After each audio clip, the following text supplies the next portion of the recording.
The body was given to me by my friend. You know, he had told me that he wanted to sell me this little gadget, this little pedal. So he's like, you know, if you buy this, I'll give you that old Strat body I got back there. I know you're looking for a candy apple red. So I was like, yeah, man. And then he hooked me up with the guts, like the pickups and all the wires and stuff. Came off a 54 reissue Stratocaster, and the pick guard, and then the knobs. I told him I want to be specific. There's a period in Jimi Hendrix's early career where he had a candy apple red maple neck like this, with the black knobs and shit. And I just became obsessed with that one guitar because I've never seen it. I'm a big Hendrix freak, man, and a big fan. And I always keep track of Hendrix type stuff. And I come across like some footage of him playing a red Strat, and I just got obsessed with it. You know, so it's like I gotta have one. So this is kind of like the replica of it. I usually take about 3 or 4 Strats on stage for backups. Since I've had this guitar, I haven't had to put her down once. You know, she stays in tune fairly decently. Sounds really good. Yeah, I hardly have to put her down and grab another one. You know, I haven't broken any strings on her on stage, which is good. Every Strat that I own, always break a string on it. I never get to play a whole show without having to put it down and grab another one. So good. So if this guitar continues to deliver the goods, primarily because I don't abuse it like I've used the other ones over the years too, but maybe I wouldn't have to lug so many guitars on gigs now, maybe just one other one maybe. I guess you want to come over here so I can show you or whatever. The first one I've ever owned is this one. I bought this when I was 16 years old. And she's basically an 81 body Japanese with a 72 neck that I had put on a couple of years after I bought it. So she didn't come with this neck. Me and my friend Ruben found it and said, hey, let's make it look like Jimi Hendrix's guitar in Woodstock. Oh, that's the beginning of you making guitars. Pretty basically. much, yeah.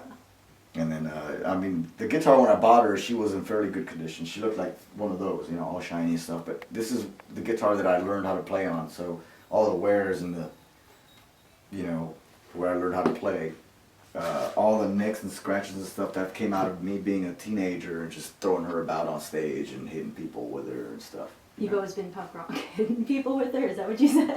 Yeah, I've had to hit a couple of guys with this thing. As she is right now, she's retired because there's something up with the action.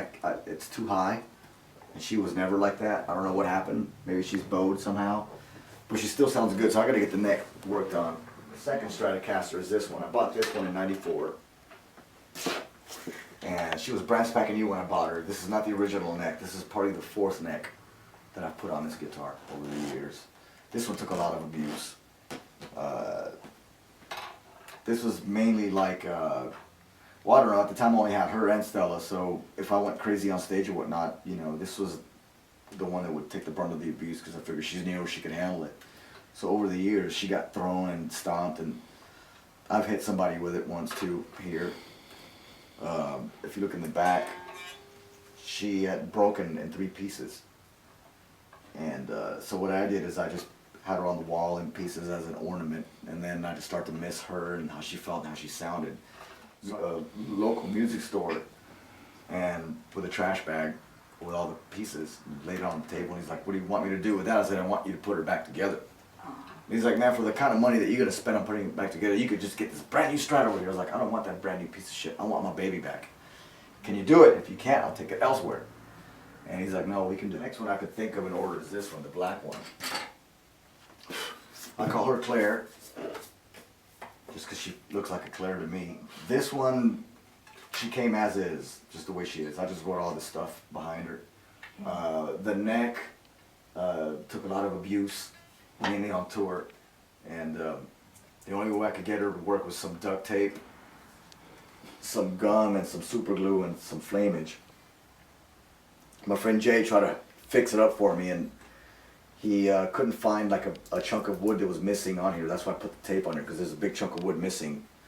But somehow the way this is set up, it affected the tone in a positive way, because now it has this incredible sustain. Then I bought one just like this one, Pearl. This is the original. The original I bought brand new at a music store here in town for a clearance for $500 cash. And it looked just like this one. just like it. That one got lost in Dallas somehow. It got left behind, and some guy picked her up and took her. This one, me and my girlfriend found at a pawn shop here in town for about $325. You know, so I named her after the original Pearl. She's a main backup guitar, and you know, she's a worthy instrument for both studio and live. So you'll probably be hearing her on a couple of tunes when we start recording again. Then I had acquired a pink one just like this one. This ain't the original.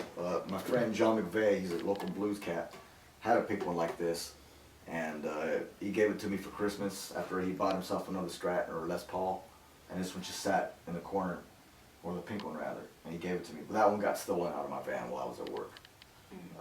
And then I found this on Craigslist, and thinking it was mine, you know, because it looks just like her, but it wasn't.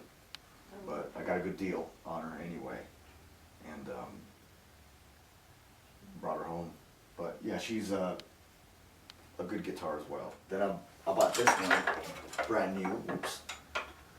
Well, I guess she doesn't want to come out. That's pretty much the gist of it, you know. And then like the current is that red one, that candy apple red.